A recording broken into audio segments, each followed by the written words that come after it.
Hello everyone, it's Jade from Booktuber. Welcome back to my channel. Better late than never, this is my November wrap up. I'm so sorry that life's been busy with New York, getting engaged, a couple of other things that have just been making it a very busy couple of weeks, but here I am. Let's get into the books. The first book I'm going to speak to you about today is one that might surprise you, Project Hail Mary by Andy Weir. So let me preface this by saying that this is a book that I would never have picked up on my own volition. It is far from my comfort zone kind of book, the dark, gritty thrillers that I enjoy. But my local book club decided that this was going to be the book of the month, so I had to give it a go, and I ended up really enjoying it. I mean, reading a book about this soul-surviving, amnesia-suffering astronaut on this suicide mission to save Earth, that sounds like something I would never, ever read, let alone enjoy. I mean, granted, I did gloss over a bit of the more sciencey garble, but I found myself laughing throughout this book. I mean, it's funny. The best way for me to describe the humour in Project Hail Mary is that it's like dad joke humour. Goofy quips and this dry sense of humour create our main character. It's also a pretty harrowing book, and it taught me heaps. I mean, probably stuff I'm never going to use unless I go to like a pub quiz or something, like the real name of the North Star, which I've actually forgotten. 1 second. Polaris. One day that's going to stick. There was just this certain warmth to this book. So the main character is called Ryland, and the connection or the relationship that he forms with this other being, life form, it was really touching. You know, they were discovering things out about each other along the way. They had empathy towards each other, and the way that the two characters like bounced off of each other made for a really enjoyable read. So I did give it a 4 out of 5 star, which for me, I was like, wow, how did I enjoy a science fiction book that much? I really did. I do think that it was unnecessarily long though. It could have been condensed, but overall it was a really imaginative story and I really liked it. Honestly, I recommend the audiobook with this one because they go above and beyond to make it an amazing production. On Audible, I really, really thoroughly enjoyed it. Then I read The Family Remains by Lisa Jewell, which is book 2 in The Family Upstairs. So I read The Family Upstairs in December 2019, so it had been a while. I didn't really remember what had happened in the book. My memory was quite fuzzy. So I reread the premise of The Family Upstairs, and it's about this girl called Libby Jones. So she's this pretty average girl living a pretty mundane life, and on her 25th birthday she receives this envelope. The contents reveals where she came from, who her birth parents are, and that they've kind of left her this massive mansion. It's like a multi-million-dollar mansion on the banks of the River Thames. But the house holds dark secrets, and there's a sketchy past, including this unsolved crime. And there's a bit of this kind of cult feel to the book, and some people have been waiting patiently for Libby to turn 25 to get this envelope so that they can kind of swoop in. So even though I don't really remember book 1 that much, I do remember really enjoying it, and when I heard that there was a sequel coming out, I was really excited. Book 1, I do remember I didn't really find it that like twisty, shocky, turny, but it was still a fun read. So with book 2, the book flares up on the banks of the River Thames again, and this bag of human bones are discovered. After forensic analysis is done, it's determined that there's only one place that these bag of bones could have come from, and that is the mansion. The book does follow on from the first book, but at the same time, I do kind of feel like it could be very easily read as a standalone.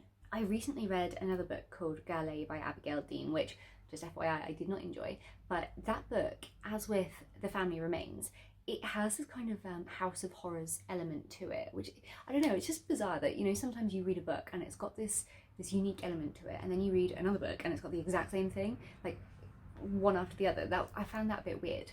The Family Remains is definitely more of kind of like a crime mystery book rather than a thriller.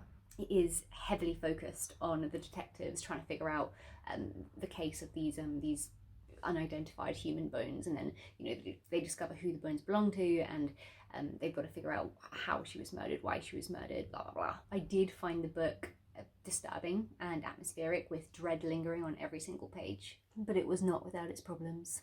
There were lots of different plots to follow along with, and a heap of untrustworthy characters. I think my favourite story must have been Rachel's, this woman who marries this guy that she barely met after a whirlwind romance. She ends up in this horrifyingly dark situation, which, like, just trigger warning, it does involve a lot of psychological and physical abuse. And honestly, this might seem controversial, but I thought that Rachel's story would have been an epic book by itself, having nothing to do with the first book. I guess I just didn't really feel the connection with these two plots. So as I said, there's lots of characters, and one character that I found fascinating was Henry.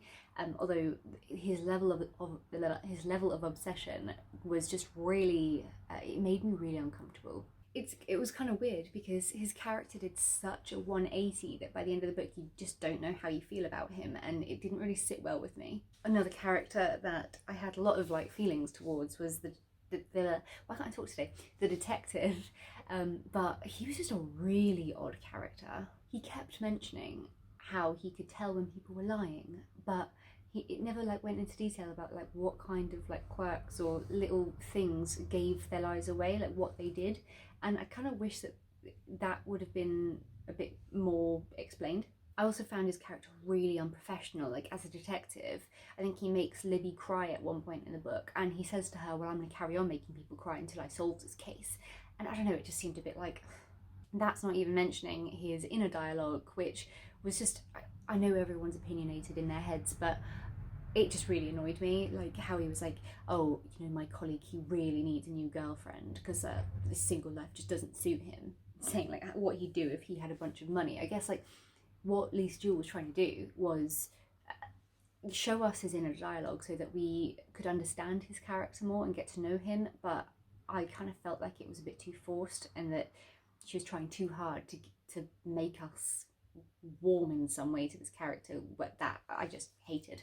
Another thing I really hated in the book was like the different names for the characters, their surnames, even their first names, the way that they're spelt.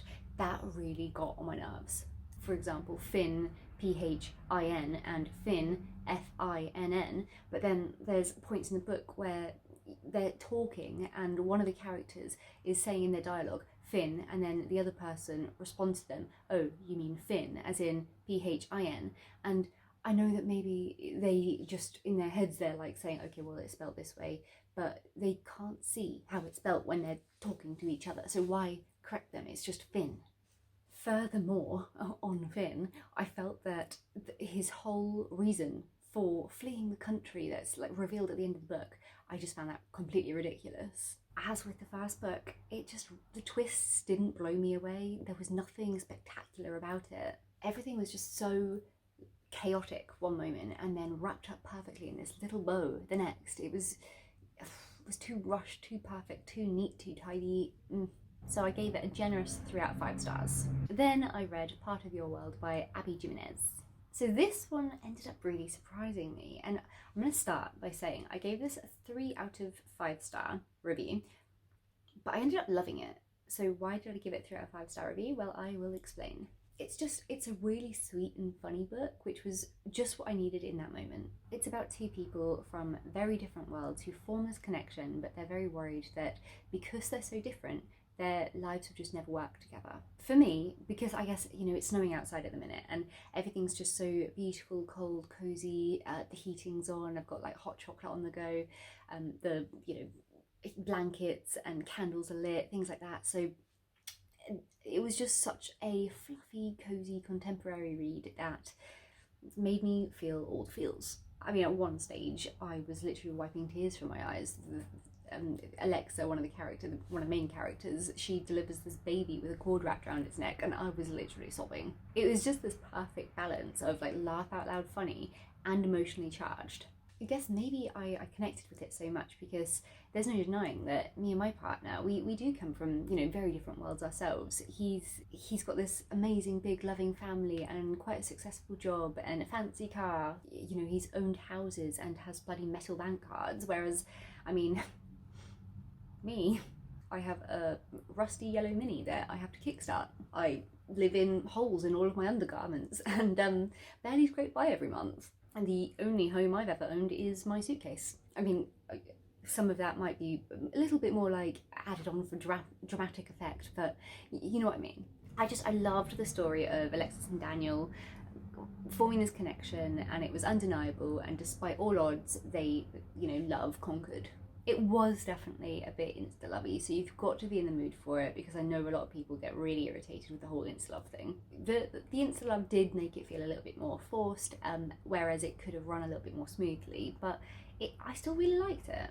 And the last book I read throughout November was The Accidental Medium by TRACY, WHITWELL, which I had seen in the bookshops a number of times. Like, the cover just really appealed to me. It had red wine on it. It was all about this like medium with psychic powers. There's true crime wine and just a, you know, a wacky main character, which what more would I possibly want in a book? It's like the psychic medium version of Bridget Jones, and I was there for it. The book follows the main character called Tans, who is not so subtly built off of the author herself, Tracy Whitwell. She's this wine-loving Geordie girl who she was like a once successful actress who is now, because she needs the money, she's working in this new age shop.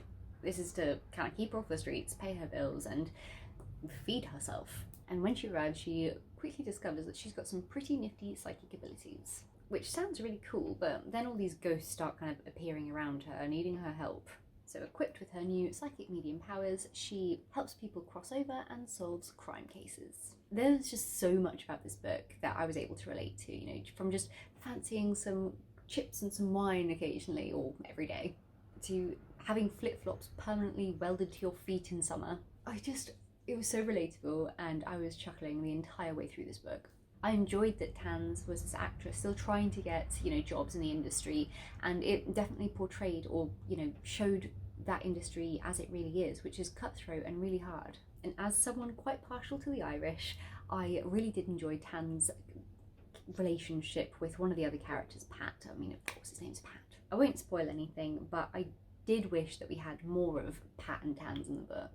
I mean, it's not a love story at all, that's not what the book's meant to be, but I did, you know, I really liked it. There was a lot of kinky sex that these two had with each other, and that's quite fun. Maybe I'm into voyeurism. Not. It was just such a fun, cheeky, easy read. It's quirky, cozy, entertaining. Another book perfect for those winter months. It even had some quite dark and emotional parts that I wasn't really expecting. Overall, it was just delightful. I loved all the descriptions of foods and scents, and yeah, I really did just, every time I picked it up, I was just dying to pour a glass of wine and cozy up under the blankets to read it. And I have been getting, you know, more into the supernatural, tarot cards, things like that, so I did love that kind of element to the book as well. I'll be very honest, as I always am with my reviews, and so there were certain parts of the book that might taint your reading experience of it. You might get a bit offended, such as with the transvestite comment. Some of the opinions that the main character has were offensive. She stereotyped main characters, and that could impact your experience with reading the book. But at the same time, she wrote this book a while ago when those kind of things were, you know, more discussed. You know, you could speak more freely about stuff that could actually really offend people now, if that makes sense. So she wanted to keep that in there because of how, when it was, I don't know what I'm trying to say, but do you understand what I mean? Like, when she wrote it, that's how it was, and that's the time that the book is kind of based around. So even though we might think that the main character is being a bit shitty, it's just the opinions that people might have had back then. There was also stuff about the main character potentially being quite fat phobic.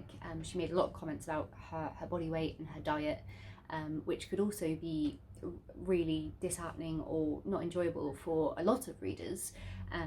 But then at the same time, look at Bridget Jones. She did the exact same thing, and how much we all love her.